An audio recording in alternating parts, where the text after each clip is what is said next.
और गेहूं की खरीदी की तैयारी प्रारंभ कर दे। खरीदी ने हमारा सम्मान किसानों के बीच बहुत बढ़ाया था, क्योंकि हमने बहुत ढंग से की थी।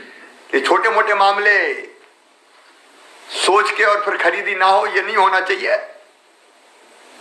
हमारी मानसिकता किसानों की मदद करने की, मदद तो क्या करें, हम तो उनका कर्जा उतार रहे हैं, वो कर्जा उतारने की होनी चाहिए। तो आने वाले समय में भी उपार्जन अब गेहूं का होगा, बंपर उत्पादन होगा, तो उसके उपार्जन में भी कोई कमी ना रहे। कुपोषण का उन्मूलन के लिए योजना बनाई गई है, अब वो हमारी एक और प्राथमिकता है। उसको अब जो योजना बनाई साकार करने में गंभीरता से काम करना है। वनों पर विशेषकर जो वन में रहने वाले हमारे सभी भाई बहन, विशेषकर ट्राइबल, उनका अधिकार है।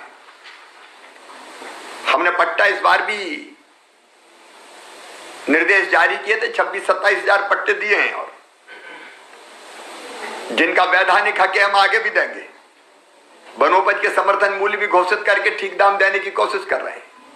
एक पीसा जो एक्ट है, उसके प्रावधानों को लागू करने के लिए उस दिन ट्राइबल एडवाइजरी कमेटी में बात हुई थी। एक छोटी कमेटी, सब कमेटी, उसी के अंदर हम बना रहे हैं। हम ट्राइबल्स को उनके अधिकारों से वंचित नहीं कर सकते किसी भी कीमत पर। और ये सब कमेटी बना के उसकी जो सिफारिश होगी उसके आधार पर हम पीसा एक्ट को जमीन पर उतारने की कार्रवाई करेंगे। तो वो निर्देश भी मैं दे रहा हूं, जल्दी सब कमेटी बन जाए। कुछ इंस्टीट्यूट की बात कर रहा हूं, टीसीएस, इन्फोसिस की बात मैंने की। संबंधित विभाग सोचे, टीसीएस, इन्फोसिस का उद्घाटन भी करना है, लेकिन और भी विप्रो से लेके, अब देखिए एक छोटा प्रयास किया हमने अजीम साहब को, प्रेम जी अजीम, उनको आग्रह किया तो उनका इस यहाँ पे यूनिवर्सिटी आ रही है। ऐसी संस्थाएं ढूंढे कौन कौन सी हो सकती है, गैर सरकारी संस्थाएं, लेकिन अच्छा काम कर रही परमार्थ के लिए। अनअकैडमी एक ऐसा ऑनलाइन ई लर्निंग प्लेटफॉर्म जिसके जरिए आप किसी भी कंपटीशन एग्जाम की घर बैठे प्रिपरेशन कर सकते हैं। अनअकैडमी आपके लिए लेकर आया है प्लस फीचर्स, जिसमें आपको मिलेगी घर बैठे लाइव लर्निंग की सुविधा, सभी कोर्सेज का unlimited access, practice test, batch course, mentorship and guidance की सुविधा, सिलेबस का संपूर्ण coverage, regular doubt clearing and answer writing sessions, live test series और स्टडी मटेरियल का पीडीएफ फॉर्मेट। अनअकैडमी आपके लिए लेकर आया है last minute revision batch course for CTET जनवरी 2021। यह कोर्स स्टार्ट हो रहा है 4 जनवरी से, so let's crack it. Use my referral code to unlock free live classes, test and quizzes and get 10% off on plus subscription. हमारा referral code है best Gyan TET, जिसके माध्यम से फ्री लाइव क्लासेस आप अनलॉक कर सकते हैं। साथ ही में प्लस सब्सक्रिप्शन पर भी आपको मिलेगा एक्स्ट्रा 10% का discount. TET plus subscription available है 1 महीने का 1200 रुपये में, 3 महीने में आपको फ़ायदा है 1000 रुपये महीना पड़ता है, 3000 रुपये 3 महीने के लिए। वही 6 महीने का सब्सक्रिप्शन का चार्ज है मात्र 800 रुपये महीने के हिसाब से 4800 रुपये। 12 महीने सब्सक्रिप्शन का चार्ज है 500 रुपये महीने के हिसाब से 6000 रुपये। वही 24 महीने यानी कि 2 साल के लिए सब्सक्रिप्शन का चार्ज है 300 रुपये महीने के हिसाब से मात्र 7200 रुपये। India's best educators for all subjects, all batches, 1 subscription. Video के नीचे डिस्क्रिप्शन में जो लिंक दी हुई है वहां से आप अनअकैडमी पर जा सकते हैं और फ्री में टेस्ट के साथ ही डिस्काउंट का लाभ उठा सकते हैं। कोड जरूर याद रखें, बेस्ट ज्ञान टीईटी। पंचायत ग्रामीण विकास ने कई योजनाओं में, आवास योजना, प्रधानमंत्री ग्राम सड़क योजना, उनकी गुणवत्ता नंबर 1 का स्थान हासिल किया है। अर्बन डेवलपमेंट में भी अभी कल ही प्रधानमंत्री जी ने प्रधानमंत्री आवास योजना में दूसरा पुरस्कार देकर मध्य प्रदेश को सम्मानित किया है। तो हम टारगेट बना लें कि मध्य प्रदेश नंबर 1 पर ही रहेगा हर योजना के क्रियान्वयन में। जल जीवन मिशन के अंतर्गत 39 प्रोजेक्ट का डिस्ट्रीब्यूशन नेटवर्क तैयार करने के लिए पहले 2600 करोड़ रुपए केवल राज्य बजट से व्यय हो रहा था। पीएचई विभाग ने प्रयास किया तो भारत सरकार ने इस काम को जल जीवन मिशन के अंतर्गत सम्मिलित कर मध्य प्रदेश को 1300 करोड़ रुपए के अनुदान की स्वीकृति प्रदान कर दी। अब ये 1300 करोड़ का अनुदान हमारे लिए उपलब्धि है, बाकी विभाग भी कर सकते हैं। इस साल में जिन कामों पे हमको फोकस करना है उसकी चर्चा और करूंगा। वैसे हर विभाग मेरे लिए महत्वपूर्ण है। एक तो सिंगल सिटीजन डाटाबेस एवं सभी हितग्राही मूलक योजनाओं में इसका उपयोग आरंभ करना है। अब हमारे बिजली विभाग लगातार, आप जानते हैं, 18,000 करोड़ सब्सिडी पहुंच गई है, लेकिन उन्हें कुछ इनोवेटिव कदम उठाने के फैसले किए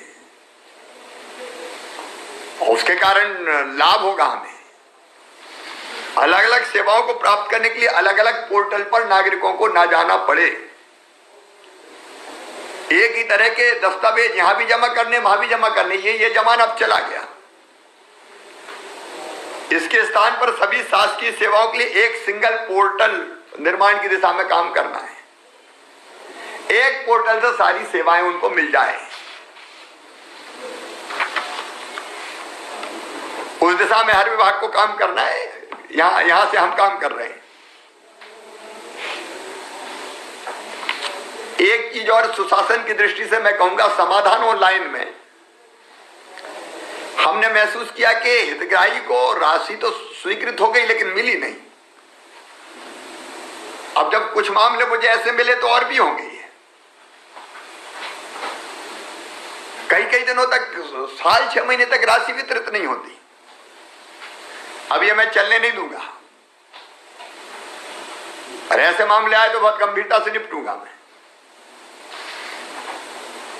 ऐसी स्थिति कभी निर्मित नहीं होनी चाहिए। अगर स्वीकृत है तो राशि तत्काल पहुंचनी चाहिए। अब समय आ गया कि हम अपनी ट्रेजरी सिस्टम को आधार इनेबल्ड प्लेटफॉर्म से जोड़ लें। मंडी और श्रम संबंधी सुधारों को प्रभावी रूप से लागू करना, मैं इतना ही कहूंगा। हमने सबसे पहले एपीएमसी एक्ट में संशोधन किया,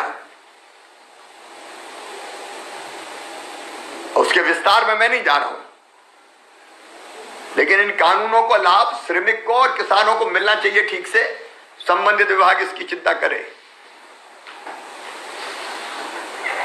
एक प्राथमिकता जो मैंने पहले भी कही थी, रोजगार के अवसर सृजित करने, हर विभाग को उसके लिए काम करना है। हर महीने हमको 1 लाख रोजगार के अवसर सृजित करना है और अवसर केवल शासकीय नौकरियों के नहीं, उसके अलावा। और इसलिए कौशल विकास एक बहुत महत्वपूर्ण क्षेत्र है हमारे लिए। ग्लोबल स्किल पार्क के काम को मैं जल्दी देखने जाने वाला हूं। 600 करोड़ रुपए की लागत से आखिर मैंने पहले स्वीकृत किया था। रोजगार सेतु पोर्टल एक अच्छी पहल है हमारी। सारे कलेक्टर्स को भी और सभी अधिकारियों को मैंने रोजगार सृजन के निर्देश दिए हैं। इस पर गंभीरता से काम करें। सर्दी, खांसी, बुखार, ये सब चीजें, अब फीवर क्लिनिक को नाम कुछ और हम दे दें, लेकिन क्लिनिक के कॉन्सेप्ट को हमको विकसित करना है ताकि कई चीजें हम वहां क्लिनिक पे ही ठीक कर लें। और इसलिए फीवर क्लिनिक को बदलना है, उस पर विभाग काम करे। मेडिकल एजुकेशन भी और हेल्थ भी दोनों। ये हमारे ऐसे केंद्र बन जाएंगे कि इनके पेशेंट को अस्पताल में फिर नहीं आना, क्लिनिक में काम चल जाएगा। वैसे ही शिक्षा में, स्कूल शिक्षा, देखिए मैं कई बार सोचता हूं 20,000 करोड़ रुपया से ज्यादा हर साल हमारे शिक्षकों की सैलरी है। सैलरी अच्छी देनी चाहिए, उसमें आपत्ति नहीं है, लेकिन उसके मुकाबले शिक्षा की गुणवत्ता अगर वो देखते हैं तो मन में तकलीफ होती है। इसलिए प्राइमरी स्कूल हो, मिडिल स्कूल हो, हाई स्कूल हो या +2 के स्कूल हो, अब टारगेट फिक्स कर लेना है। मैंने समीक्षा भी की है, मैं विस्तार पे नहीं जाऊंगा। इन स्कूलों को हर हालत में ठीक करना है। सीएम राज स्कूल का कॉन्सेप्ट, उसको जमीन पर उतारना है।